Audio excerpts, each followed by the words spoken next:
Argentina's Cristina Kirchner has incensed the European Union and the United States by adopting protectionist trade policies and nationalizing a Spanish-owned oil company. Will these bold moves pay off or leave the country isolated and vulnerable? You're watching Inside Story Americas from Washington.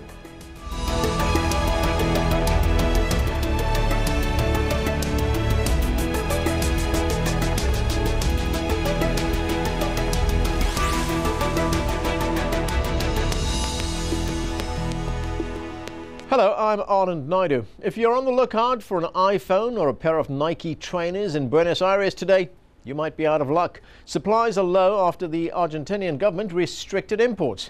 The aim is to stimulate the domestic economy. Last month, President Cristina Kirchner's government nationalized the country's biggest oil company, YPF, which had been owned by the Spanish company Repsol. These moves have angered the European Union, which started legal proceedings at the World Trade Organization on Friday. The EU argues that Argentina's restrictions have already affected imports worth over $600 million, and domestic critics argue the country will pay a heavy price by missing out on foreign investment. But the government is unapologetic, arguing that they seized YPF to avoid an oil crisis, with ministers dismissing critics as free market fundamentalists. Here's President Kirchner justifying the takeover of YPF. The model we have chosen is not a model of nationalism. That must remain clear.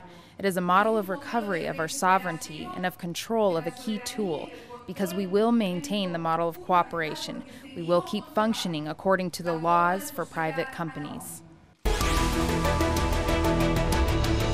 So is protectionism the way forward for Argentina amid slowing economic growth? To discuss this, I'm joined in the studio by Aldo Caliari, who is the director of the Rethinking Bretton Woods Project, a think tank which aims to reform global financial institutions. Also in the studio is Alex Gibson, a specialist in Argentinian politics from the Council on Hemispheric Affairs. And from Buenos Aires, Diego Guelar is an opposition politician and former Argentinian ambassador to the European Union and the United States. Gentlemen, thanks to all of you for joining us on this show. Aldo Caliari, let me start with you. Firstly, why has Argentina embarked on this policy of protectionist import duties? Well, as you know, every country has the right, and in some cases the duty, to regulate and to restrict foreign investment that comes in the country, especially if you want to make sure that the interests of what are by nature global companies, which are going to have global interest, you want those interests to somehow align with the interest of the domestic economy, and that's not something that one can take for granted. And these measures, even though some of them are, as the introduction was pointing out, trade, they are directed really to shaping the nature and the type of investment that goes in the country. And in that sense, I think there is a perception that the situation required some type of restrictions and of interventions in foreign investment in order to ensure that that alignment is going to happen, that alignment was not happening.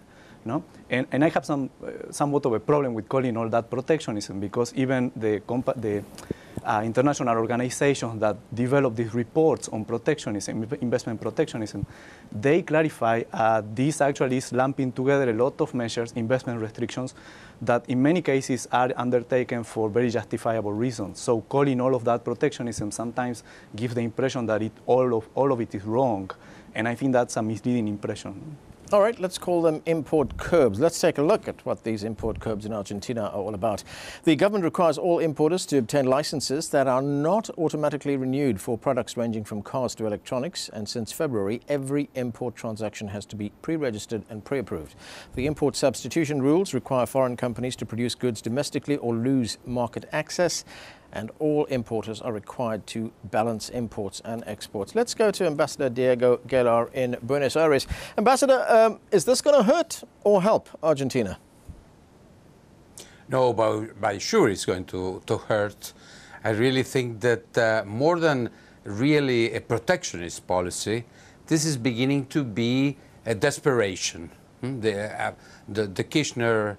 Kirchners, both Nestor Kirchner and his wife Cristina, the current president, used to enjoy a surplus both in the international current account of payments and in the budget, in the national budget.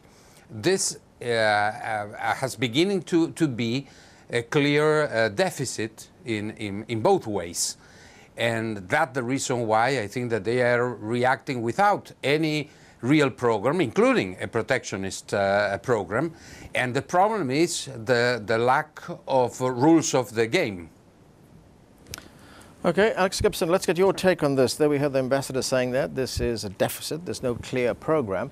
And we did hear Cristina Kirchner there in that short excerpt we heard go to some pains to say that this is not nationalism of any kind. Right. And I think we would be hard-pressed to take her completely at her word, as we would with most politicians in Argentina or the United States.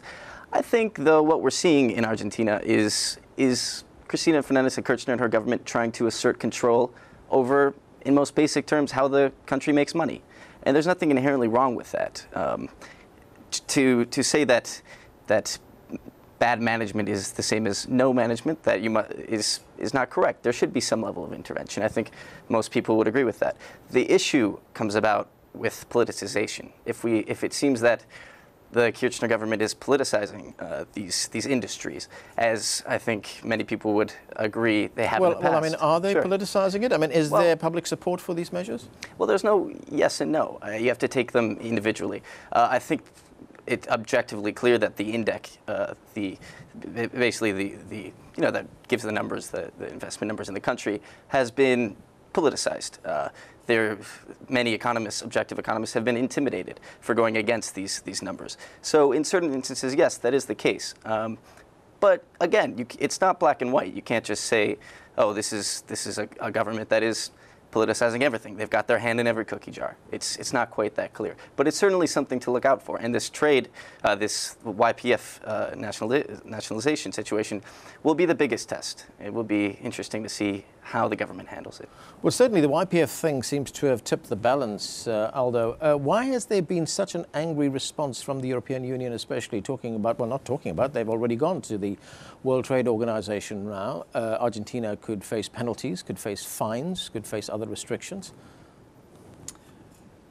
Sometimes I also find it hard to understand why this particular outrage. We're talking about the practice that, many countries that have natural resources actually implement, going from Norway to Mexico to a lot of countries you can find, in fact, in a book that I edited, one of the contributions in that book was showing how when you have the natural resources in the hands of the government, the contribution that those resources can make to the treasury is much greater than when you try to get that contribution by taxing or implementing royalties on the foreign operated or foreign investing operated resource. So why such a practice generates this uproar? I think it has to do with two things. One is, of course, it is a European company, right? So you see a very aggressive effort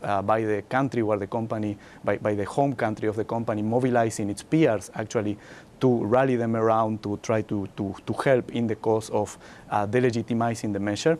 And second, obviously, it is the home country is a country that is under a lot of stress, and I can understand also how this must be felt. You are losing one of the sources of income in a country which at this moment has 40% unemployment. I mean, it's in a very dramatic situation, and the whole European Union is in a very dramatic situation at the moment. So I think it's being deprived of an asset at a moment when it is particularly problematic to lose it. No, it probably wouldn't have been the same 5 years ago, but now it comes in that circumstance, and I think that those are, to me, the two explanations why this particular response. Mm-hmm. Ambassador Guelar, is the European anger justified? I mean, when you look at it, Europe itself imposes tariffs on its imports. There's tariffs on butter imports, tariffs on meat imports. Japan is another country which has been complaining, but it imposes tariffs on rice, for example. No, there is no question that all countries impose different protectionist measures. But look at what happened in Argentina during 2011. In South America, there was a record of forest direct investment. There was $100 and almost $160 billion in South America from overseas investment. $70 billion went to Brazil. And you know how much arrived to Argentina during 2011? Less than 7 billion. That means 1/10 of the money that arrived to Brazil. That means lack of confidence is a key issue. It was already happening in the year 2011. It's worsening in this year. And look what happened in terms of the rates of approval of President Kirchner.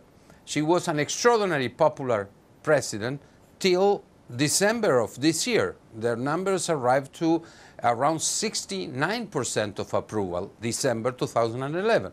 In this moment, it went down to 41% of approval. That means that the lack of credibility is not only international, it begins to be a serious domestic problem. Okay, Alex, here's the problem. The confidence in Argentina, as the ambassador points out, foreign investment has dropped. Isn't that the danger for Argentina, that it's not going to be able to attract foreign investment? Well, I think of course, and it's quite clear that a lot of Argentina's import restrictions are needlessly complicated. But I think to go back to what the ambassador was saying, there's one key point. He mentioned the president's popularity.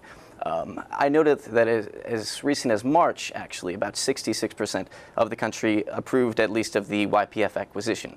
So while her popularity might have waned recently, certain policies of hers that are controversial outside of the United States, outside of Argentina, remain very popular within its borders.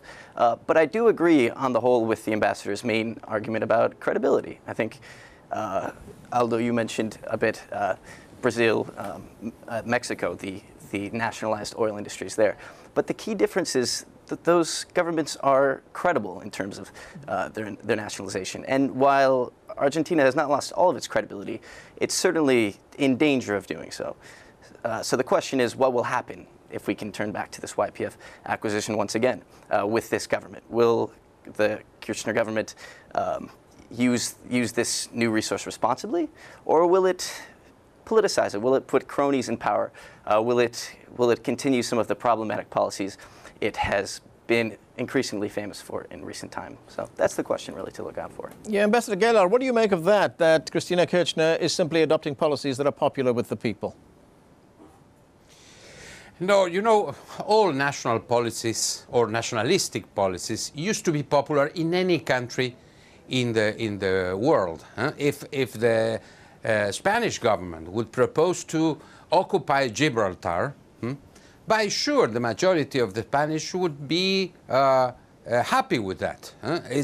In Argentina, the Malvinas case in the South Atlantic.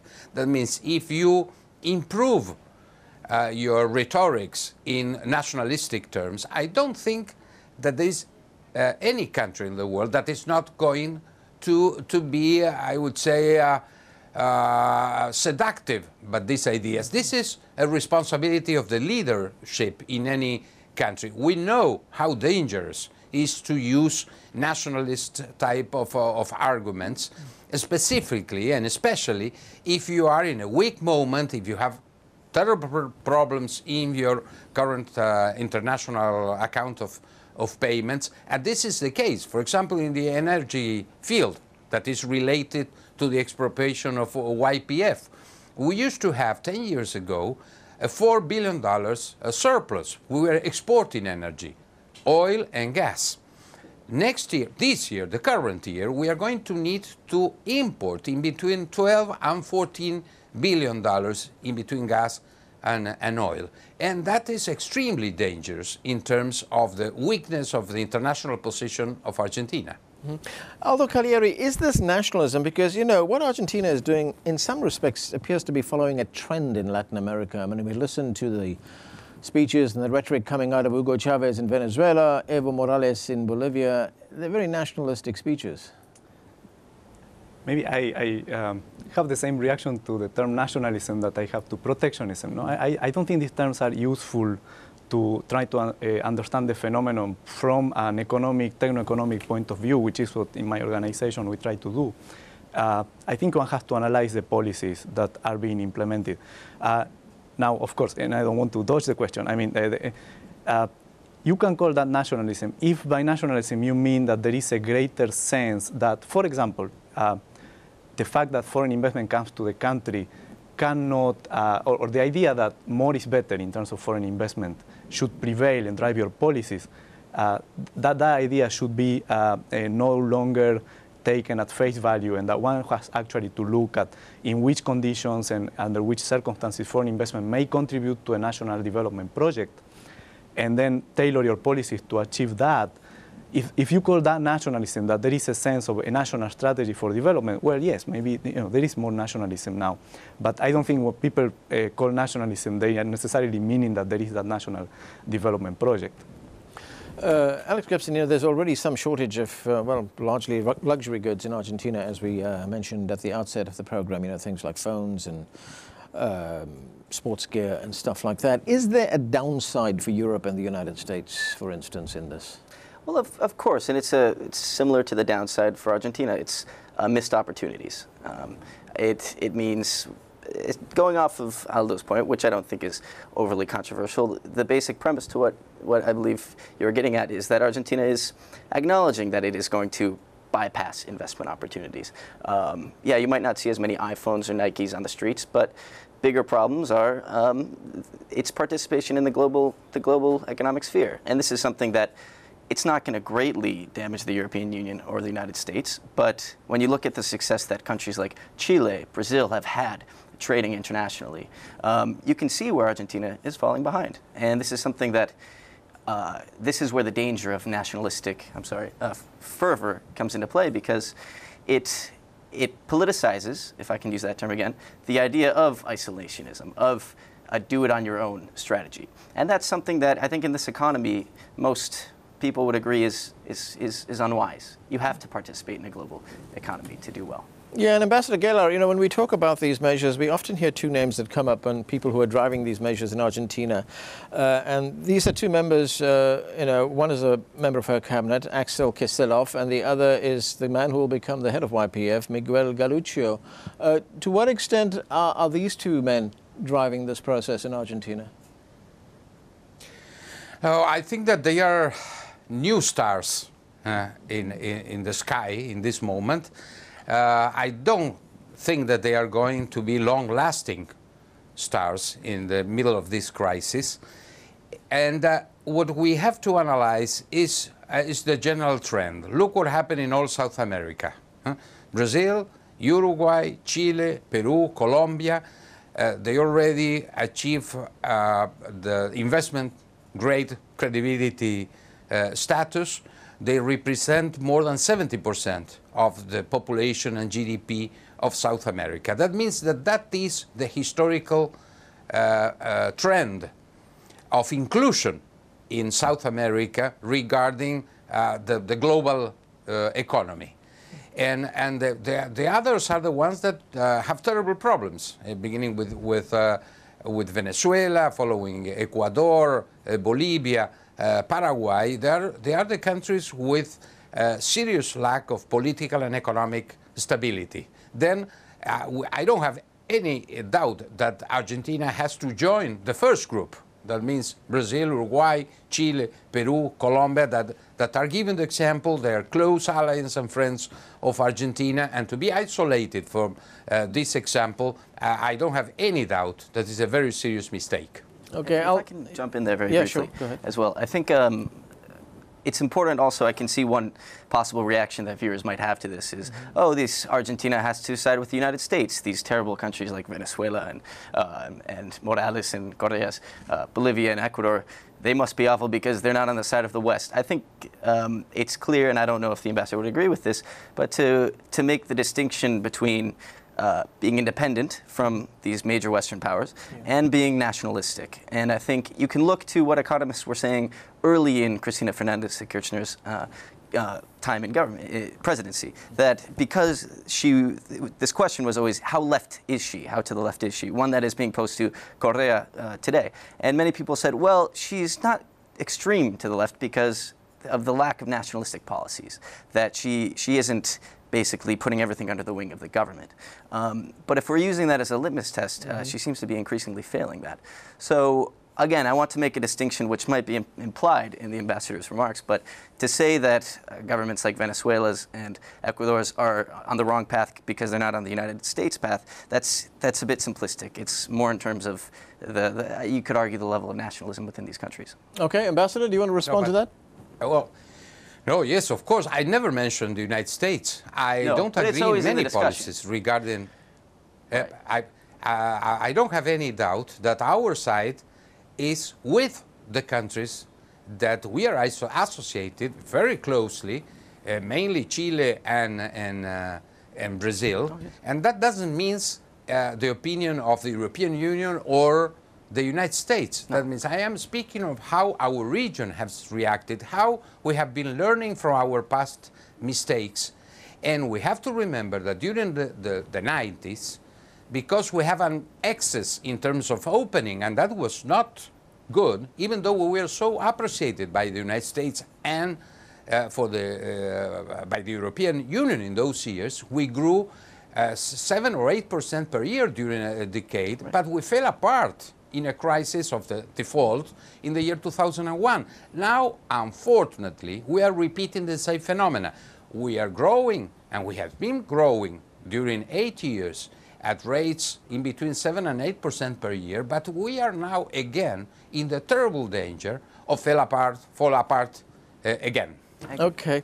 Well, let's look at what the Argentinians are saying. Argentina says international trade rules are stacked against developing countries. Now, President Kirchner herself reacted to the criticism that has been coming from the European Union, and she said, quote, "We have a policy that protects our work, our businesses, our economy. It's as if this is considered legal protectionism when it's done by developed countries, and populist protectionism when it is done by emerging countries." Is there a double standard here, Aldo?